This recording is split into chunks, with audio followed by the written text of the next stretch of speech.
Well, there is a new bill in town, and this one touches on the agricultural sector, the Horticultural Crops Authority Bill 2024, sponsored by nominated Member of Parliament Sabina Chege. And this one introduces a new authority that is set, according to the bill, organize, accelerate, and grow the horticultural sector. And today we examine the details of this bill on this particular show, Business Today. It is Noah Kimboy, and we start off with this big story. First of all, when you talk about horticulture in the country, what do we mean? Horticulture is classified under different variations and classification.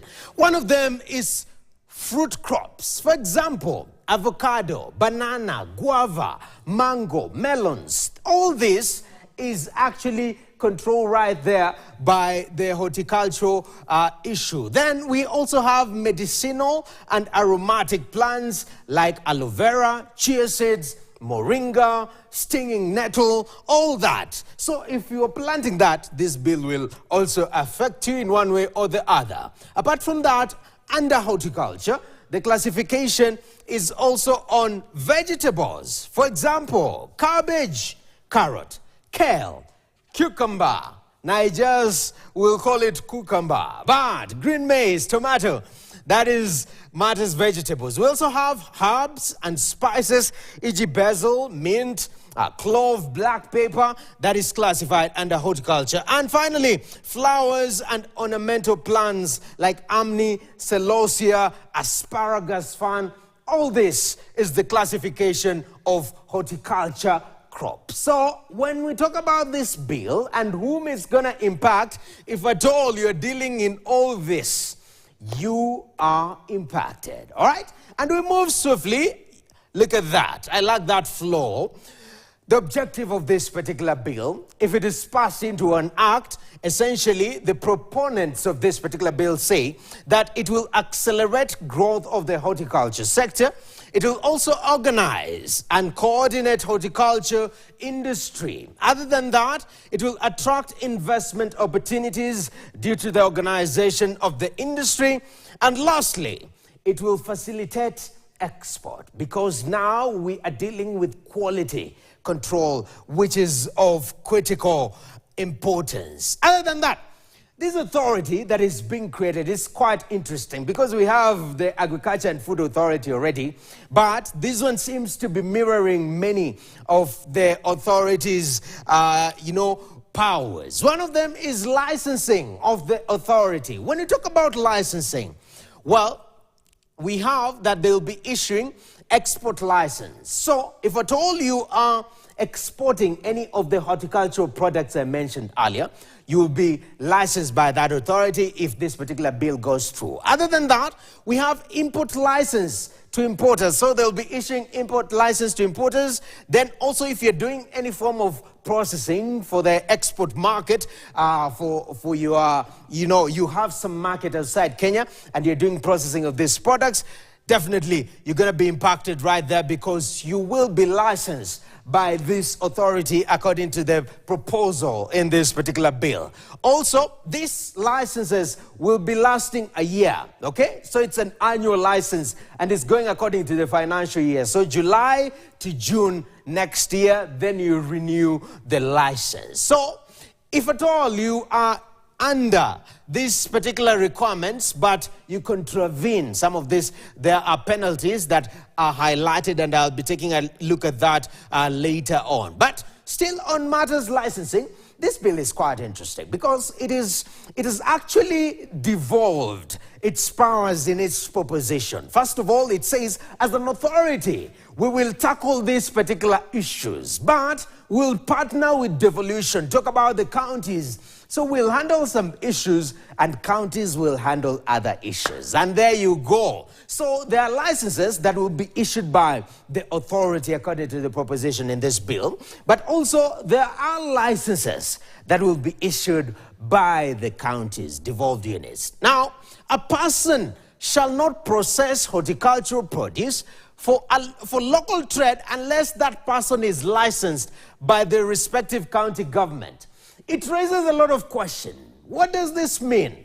Does it mean if I have my small farm, 1 acre, and I'm planting my kunde or seveve, then I decide that I'm going to harvest the kunde and seveve and tie it with those dried banana that we use as strings back at home and send it to the market, then I have to get a license from the county government. Essentially, it is giving that vibe from this particular bill. And then, by the way, I've gone through the proposition within the bill. They're not calling them farmers. They're calling growers and dealers, which we shall look at. But under licenses, county government shall deal with persons dealing with the local trade. Keyword is local trade. So the authority will be handling matters to do with going external, outside the country, export, and also bringing in imports. But when it comes to licensing of local trade in regards to horticultural produce,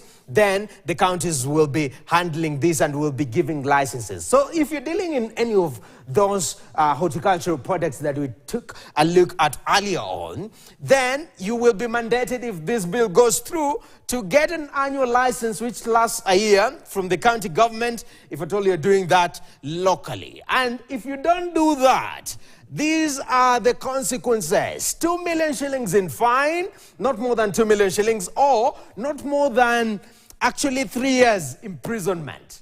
Now, that is the penalty if at all you're not able to do this, all right? Other than that, let's talk about licenses in counties. One of the key words that has come out strongly, it is the word dealer. Okay? So when you go through this particular bill, they keep mentioning dealer. At one point, I was trying to find farmer. Farmer, it's not there. But you have dealer.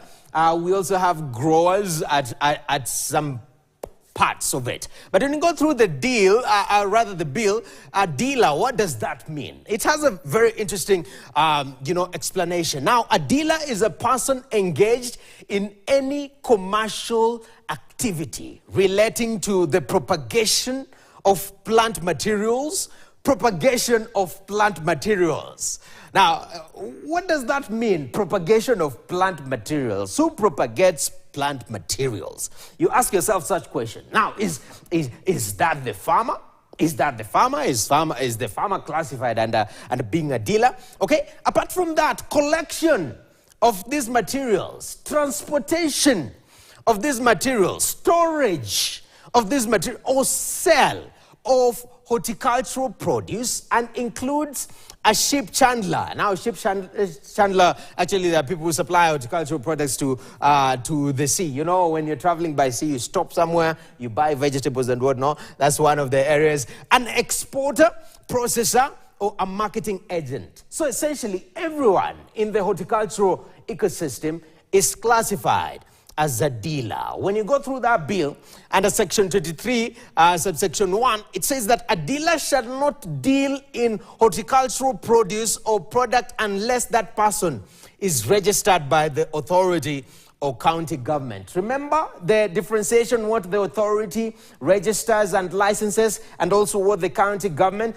authority is dealing with, imports, exports mostly, and the county government is dealing exactly with local trade. So they're saying a dealer, this issue of propagation of plant materials, is that what a farmer does?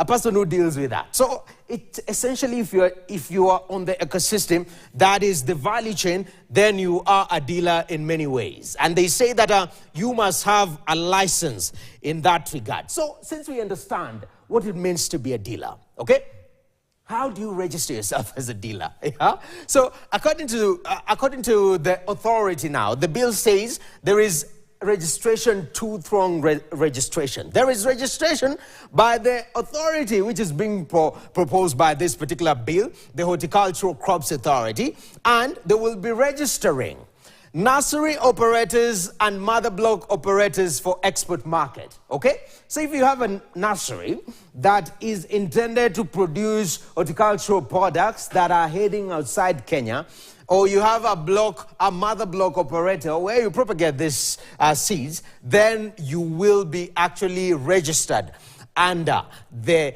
Horticultural Crops Authority. Remember, the bill is proposing to establish this authority. We also have marketing agents in the export market. So if you're a marketer out there, you will be, and yours is targeting the export market. Then we have ship channelers. We also have clearing and forwarding agents. So if you are in the clearing and forwarding agent business, if you're an agent right there and you're dealing with exports and imports, then you will be required to be registered under the Horticultural Crops Authority if the bill goes through. We also have the packaging facilities for export markets. So if at all you are in the packaging business, which is a huge business. In fact, it was at the center of discussion when we were talking about the finance bill that was halted due to the Gen Z protest. One of the areas that came out strongly, manufacturers complaining, it was this issue of packaging material. And other than that, also, horticulture associations will be required to register under the Horticultural Crops Authority. Okay, and moving on swiftly, dealers registration by the county government. This is the second layer of registration that is being proposed under this particular bill. What does it say? Marketing agents in the domestic market. If you are a marketing agent on horticultural products in the domestic market, then this is where you will be registered by your county government. Now, it raises a lot of questions because of what is happening in the counties, and this varies from county to county in terms of efficiency of registration and systems working. If at all the bill goes through, will this be piling another pressure on the county government?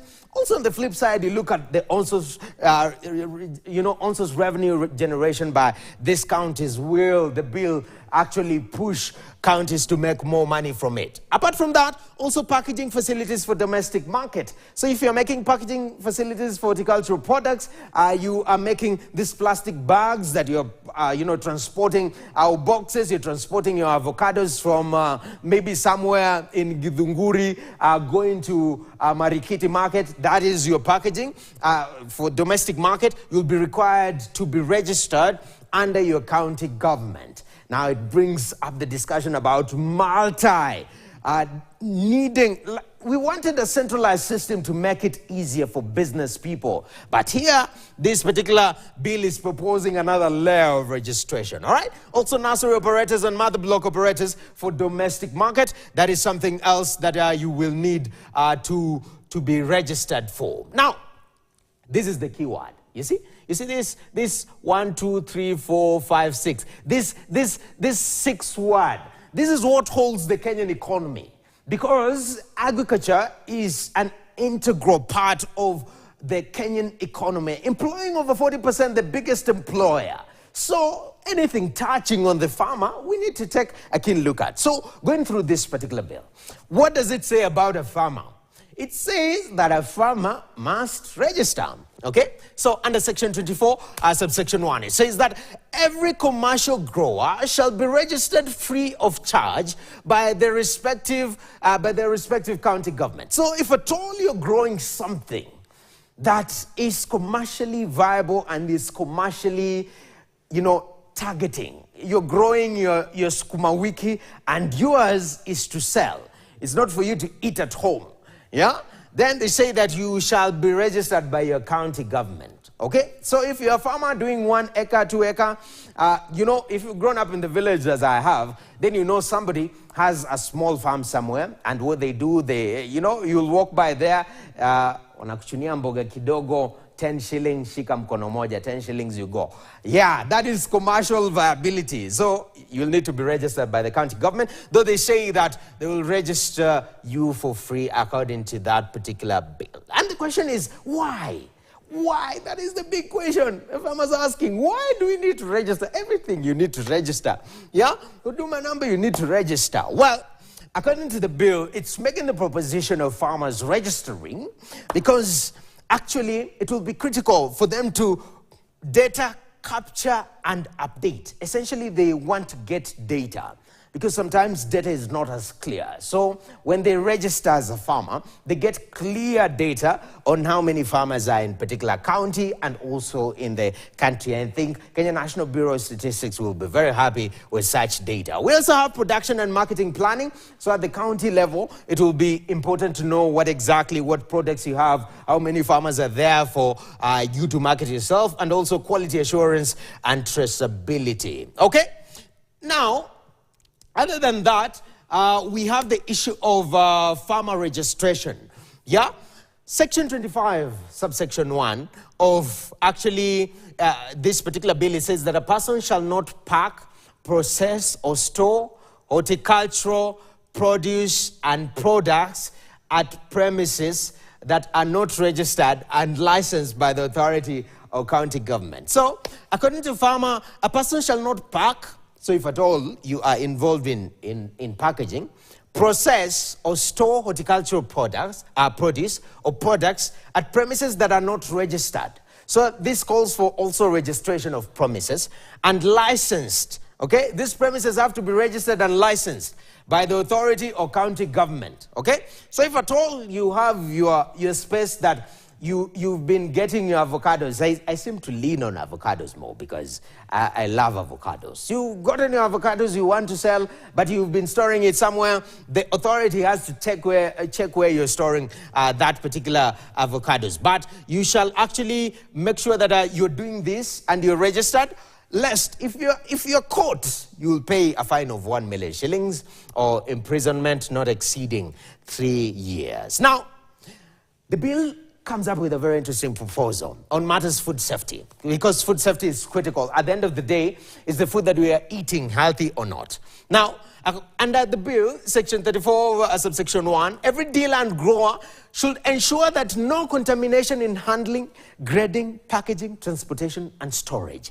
Critical. Sourcing is done from production sites that comply with national horticultural standards, and handlers adhere to personal hygiene standards. So essentially, that is the gist of it. And they're saying that horticultural crops are not, they should ensure that horticultural crops are not grown in dumping sites or sewage and contaminated waters and not used for irrigation or washing the produce. So that and many more.